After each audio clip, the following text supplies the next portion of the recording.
Աստվածաշնչյան ընթերցանություն ամեն առավոտ հունիսի 21 Դու մարդկանց որդիներից ավելի գեղեցիկ ես Սաղմոս 45:2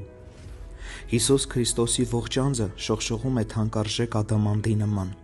Նրա ողջ կյանքի վրա կատարելության ամբասիր կնիքն է Նա անթերի է ոչ միայն իր առանձին դրսևորումներով այլև որպես մեկ ամբողջություն Երանելի ամենափառավոր օրհնյալ Նրա կերպարն ու բնավորությունը հապճեպ ընտրված վառ ներկերով խճանկար չէ Անկանոն կերպով կուտակված թանկարժեք քարերի կույտ չէ այլ գեղեցկության չափանիշ փառքի մարմնացում Նրա բնավորության բոլոր հիանալի գծերը հրաշալիորեն համադրվում են լրացնելով միմյանց Նրա փառավոր անձի ոչ մի հատկանիշ չի ընդգծվում մյուսի հաշվին Նա կատարյալ է և նա ամբողջովին սքանչելի է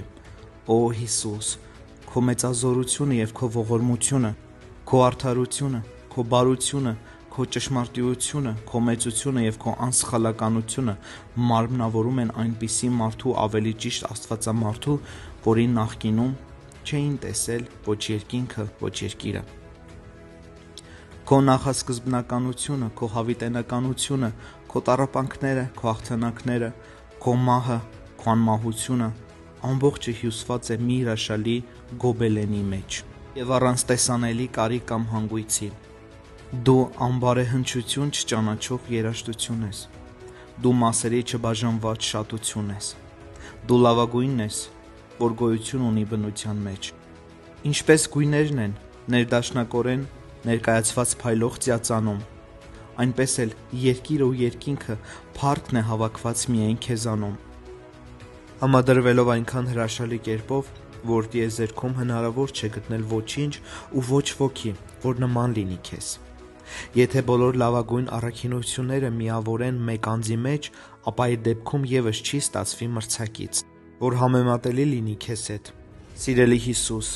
դու ամենայն կատարելության մարմնացումն ես Դու օծված ես Զմուրսի ու Կասիայի սրբազան յուղով,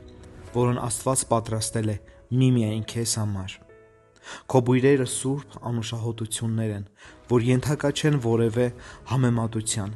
Դրանցից յուրաքանչյուրն անուշաբույր է, իսկ ողջ ամբողջությունը աստվածային Օ մեծ չափանիշ, որակների միահյուսում, դու ամբողջական կատարելություն